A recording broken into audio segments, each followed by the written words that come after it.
Everybody, we're back coming to you on a Saturday morning, as you could tell by my face. It is the morning. I'm Joe, and this is Jeremy. Try to open my eyes a little bit. We have a lot to talk about today, so I'm just going to skip the witty banter in the beginning, and we're going to get right into it, because we've seen two movies, we've got the box office, we've got the Oscar nominations, and we've got a lot. So I'm just going to skip it, and we're going to go right into it. We're going to start with American Hustle. We saw American Hustle last weekend. The Oscar-nominated film. Teaser. Actually, I'd already told you, so spoiler for later. And to be perfectly honest, I was let down by that movie. It was good, but it wasn't. It didn't do that much for me. I expected a lot more, especially from David O. Russell, with the star-studded casts. It just left me. It let me down a little bit, similar to The Wolf of Wall Street. I wasn't as into it as a lot of people seem to be, but I don't know. It didn't do it for me. Well, I think I would have to say I actually liked The Wolf of Wall Street better than American Hustle. Me too, actually. I totally expected that to be the complete opposite before seeing both of them. But for me, American Hustle was just kind of like there. It had like a bunch of really good actors, and they were all really good in their roles, especially Christian Bale. But it was just kind of there. It didn't. I don't know how else to explain it other than that, but it just there was nothing that really like resonated with you. It wasn't really that dramatic. It had funny parts, but it wasn't really like, despite what the Golden Globes thinks, it's not a comedy. No, and no. It had funny parts, but that's not what it was. So it's just like it was good, and it was solid all around, but it wasn't a great movie. Right, and getting into it, like, it took me that first like half hour or so. It was just there. I don't know how you could get into the movie in the first half, because like nothing happens, like literally nothing, and then in the middle it gets tense, and then it just like it ends really quickly. Like, I mean, I don't know. It built up to this big thing that was gonna happen, and then it just ended. So like I don't know. It didn't quite do it for me. Maybe I had really high expectations going in. I think it suffered from the same thing that The Wolf of Wall Street did, in the sense that you really couldn't get behind anybody. I had no emotional attachment to any of the characters, to be honest with you, and it was the same for The Wolf of Wall Street. Now, I will say that The Wolf of Wall Street was better. I will agree with you there, because I was more into The Wolf of Wall Street than I was American Hustle. I don't know. It's ultimately, it's just it was very disappointing. I would watch it again just based on the fact that I had really high expectations for American Hustle, but ultimately for me it fell short. Have anything to? I think that covers it. Yeah. So I'm gonna move on to Lone Survivor, and I called it Lone Survivor because I usually call it Lone Ranger, and it's not that. It's not that movie. Jeremy didn't see it, so I did. So I'm gonna be, I'm gonna try not to spoil it for him, even though I really tried to on Tuesday. I was talking to Greenwood. We were chatting, Yeah, so our friend Greenwood, I saw it with Greenwood, and we were chatting, and so Dollar Burgers, Bar Louie's, fantastic. Maybe they'll sponsor us the next time we go. I'll pitch them the show. But I really like this movie. I really enjoyed it.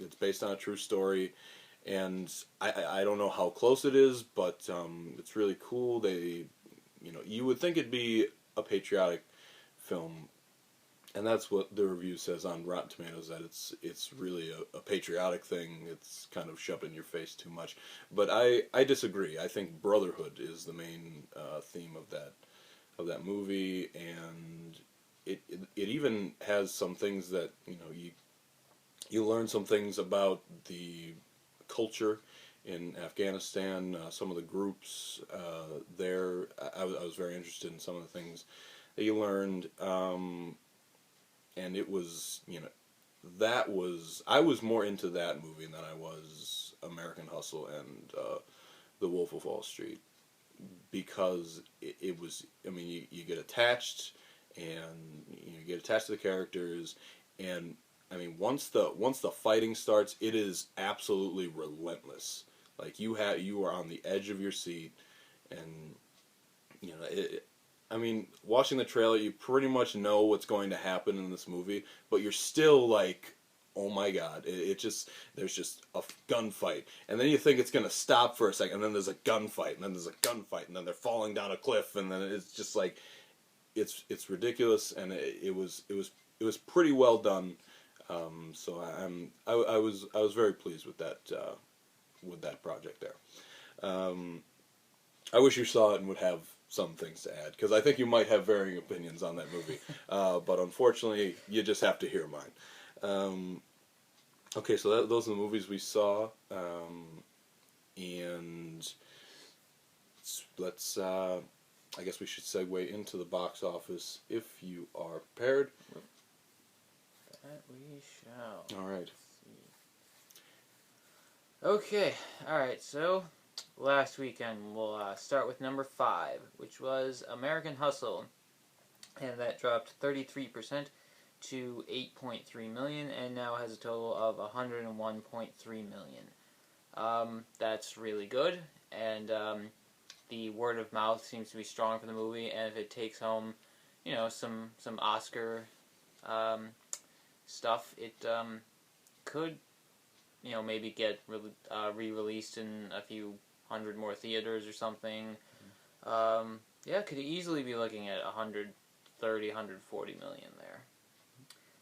Fourth place, The Wolf of Wall Street, which was also down 33% to also 8.3 million. But its total is only 78.4 million compared to the higher total of American Hustle.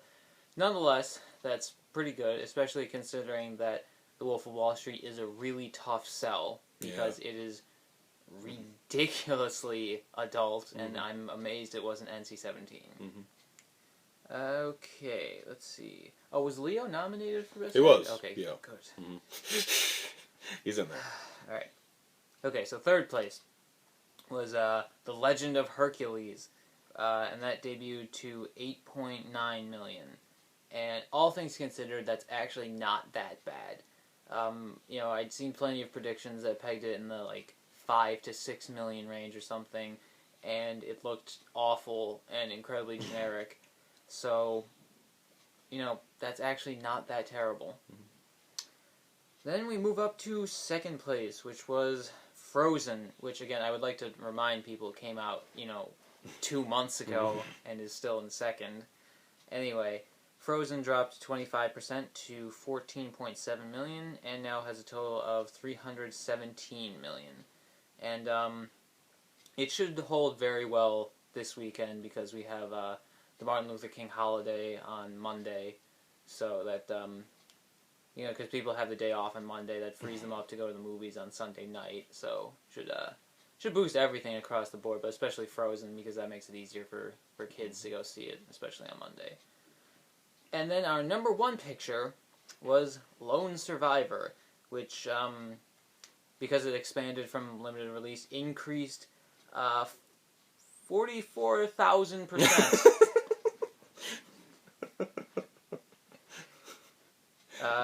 Big film should do that all the time, just so they could get that number. That'd be great. Lone Survivor, the number 1 film in America, increased 44,000%. Oh my god, we have to see that movie! Jeez. Okay. On that note, it made 37.8 million in its debut, and 38.2 when you're including the limited release weekends. That is fantastic. That's way more than expected. Best case scenario, people were thinking Zero Dark 30 or Active Valor range, which would be mid-20s. So to break out into the upper 30s is really good, and the word of mouth and the buzz online seems to be very strong. And with a debut that huge, I think, and the word of mouth, I think getting over 100 million shouldn't be much of an issue at all. Right, and I think you've got, those key people in it, Mark Wahlberg, and even like Taylor Kitsch. I feel like people like Taylor Kitsch, and I know he's been in box office flops. Finally, he's in a movie that's like actually succeeding. But I feel like people like him, and they like Ben Foster, and they like Emile Hirsch. I like Emile. And you like Emile Hirsch because he looks like Emile Hirsch. So like I feel like there's those key guys combined with that genre that seems to be pretty popular. I mean, if Act of Valor could break out as it did back maybe 2 years ago, yeah. So I mean, that combined, I see why it is succeeding. So that was your box office by Jeremy Evans. That's my name. Yes. Did you ever know his last name? I don't even know. His last name is Bareece. Oh, yeah, but good luck spelling it. I'm not going to be able to. Most people pronounce it Bareece. That's but, true. It is, in fact, Bareece. Yep. And if you couldn't tell right now, I'm stalling while he looks something up. So we're going to move on to the Oscars. The nominations came out this week. I forget what day. And iPhones are awful because it's having trouble loading, and I can't move on a delayed move. So I might just have to do this by what I remember. But first of all, the Oscars are just, they're just becoming more and more of a joke every single year. You've got Gravity nominated for 10 categories, American Hustle as well. Gravity just being nominated at all is a joke. I'd give it one category, visual effects. That's it. It's hilarious because I was watching this show on YouTube that I really recently subscribed to, and I don't remember what it is. I would credit you. But they actually made a point that we brought. They loved Gravity, but they made a point that we brought up. They're just like, "Oh, you better see this in theaters because if you saw it on a little screen, it'd be a terrible movie." Exactly, that's the point. I don't know. So there's the biggest joke is that The Place Beyond the Pines is not nominated at all for anything, and that's a joke. And Prisoners is not nominated for anything, and that is also a joke. They were two of the best films of this year, and I'm saying that right now. I'm legitimately upset that neither of those films got nominated because that's a joke. Because we know movies. I'm not saying that we're the greatest experts in film and everything, but we know movies, and I think that we have a basic idea of things that should be nominated, and to not see certain greatness nominated at all is a joke. So that's why the Oscars are a joke. I mean, the thing is that Place Beyond the Pines and Prisoners both fit the Oscar mold. Right. They weren't big studio productions, particularly The Place Beyond the Pines. They're kind of smaller things, very, very dark and gritty. So you think the Academy would eat that up, but they just got completely disregarded. Exactly. I mean, Place Beyond the Pines comes out in April. Or somewhere earlier in the year, and I guess you get but that'd be a stupid reason for it not to be. I mean, they usually hold the Oscar nominations till kind of the end of December. They'll even be released in theaters after December as well. So I mean, it's just a joke. I could spend an entire show about why the Oscars are a joke. Actually, 3 shows on why they're a joke. But we got Best Picture, things that you could guess, American Hustle. I would like to see, and I encourage you all to go out and see some of the Oscar films that have been put back in theaters, such as the Dallas Buyers Club and Inside Llewyn Davis, and some of those films. I'd like to see those because I'd like something to root for in these Oscars. And bad news, Gravity is getting re-released. Yeah, it is, unfortunately. So go see how terrible it is. No, don't see it. All Don't. I don't want. I don't want to see its box office go up It's too anymore. It's late. already made. It's already made too much. It's Don't. unfortunately too late. You've got. I mean, The Wolf of Wall Street's in here. The things I'm rooting for. I'm rooting for Leonardo DiCaprio to win an Oscar. He was great in The Wolf of Wall Street, so I'm rooting for him. But actually, the actors category is pretty stacked with Christian Bale and Leonardo DiCaprio, Matthew McConaughey, Chiwetel Ejiofor. I don't know if I pronounced it right, but I assume he was very good in 12 Years a Slave because he is very good ordinarily. And Bruce Dern. So, I mean, that's stacked. I would love to see Leonardo DiCaprio win it. I wouldn't mind if Matthew McConaughey won it. I haven't seen the Dallas Buyers Club, but he's had a fantastic year that, like, I wouldn't mind. I absolutely would not mind. Mm-hmm. But, I mean, other than that, originally, like, whatchamacallit, Jennifer Lawrence is nominated, and she seems to win everything anymore, but, like, she would deserve it. I wouldn't care this year, to be honest with you, because she was very good. Meryl Streep is nominated because she's Meryl Streep, and Go Back a show, we called that. And, animated feature, it's got to be Frozen. I wouldn't mind Despicable Me 2, but I think it's Frozen. Best original song, Let It Go, Frozen. That's got to win. Which did not win the Golden Globe for Best Song. What did win the Golden Globe? I don't even know. All right, but it's got to win. It's got to win.